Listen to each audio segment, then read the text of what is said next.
Hey guys, welcome back to Abundance. My name is Dan. Thank you so much for tuning into the channel. We're gonna get straight to it. There's gonna be 3 books that I'm reading right now that's going to help with my success in the future, and why I believe this is super important and why it's important to read, because reading, there's a wise man that once told me that success leaves clues, right? So if you can learn from somebody that has already walked the footsteps in a particular area that you are trying to get after, then you can skyrocket your results by following their footsteps in a book that they've written before. People don't plan to fail, they fail to plan. So reading can provide that to you, right? It can provide you the insight, it can provide you the plan of action that you're trying to take with that guidance of the footsteps that the successful person or mentor that you're trying to emulate. So with that being said, we're gonna start with book number 1. It's gonna be Money, Master the Game. Really takes a good firm grasp on getting a hold of your finances, right? And why it's super important is because we can use it as leverage to abundantly get into other areas of our life. And then we can serve ourselves better. You know, maybe you want to get more education, maybe you want to serve better for your family, right? Money will help you do that, but we have to understand and the tools we need, and that's exactly what that book provides us. And I highly recommend this book if you haven't checked it out already. Book number 2 is going to be U Squared.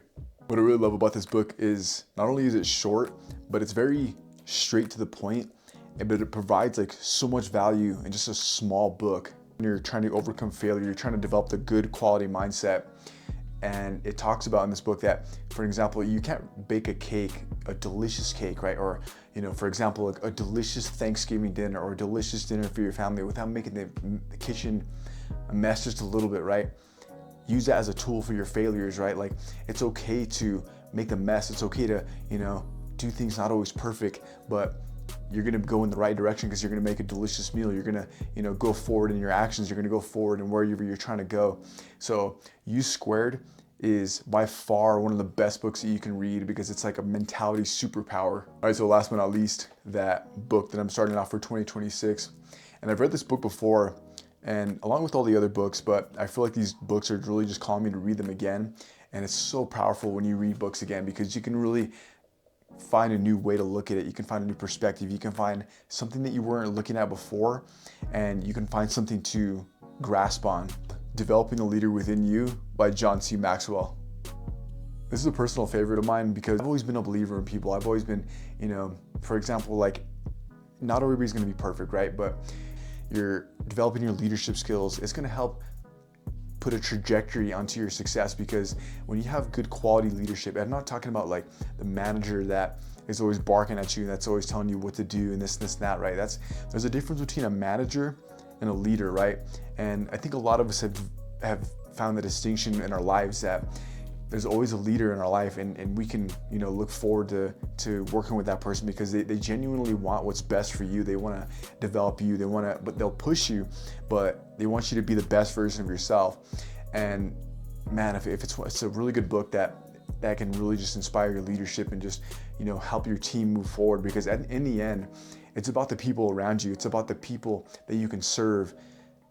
One of the biggest things that I took away from that was that servant leadership will help your people and your team work for you better, right? Because they can sense, your team can sense when you're out to serve them, opposed to just, you know, abusing your power, right? And it doesn't matter like whatever realm you are in your life, right? For example, you could be the stocking shelves, but like, how well do you stock the shelves? Like, how are you, you know, working well with others? Like, how are you, you know, communicating well with others, right? Or are you kind of real timid, right? And that's okay. Like, I've been in that situation where you feel timid, you don't know what to do, right? You know, you might feel a little shy because, you know, you may feel like you're stocking shelves, but come on, man, like, you have the capability to develop your leadership skills anywhere you are in your life. Oh, most important part of this is that as soon as you start to develop your leadership skills, it'll never go away, right? It's a skill, and with continuous practice, you can become a great leader. The most important investment is investing in yourself and how you're gonna grow as a person. Remember that as you continue out your day, your life, and I know you can become the best version of yourself too.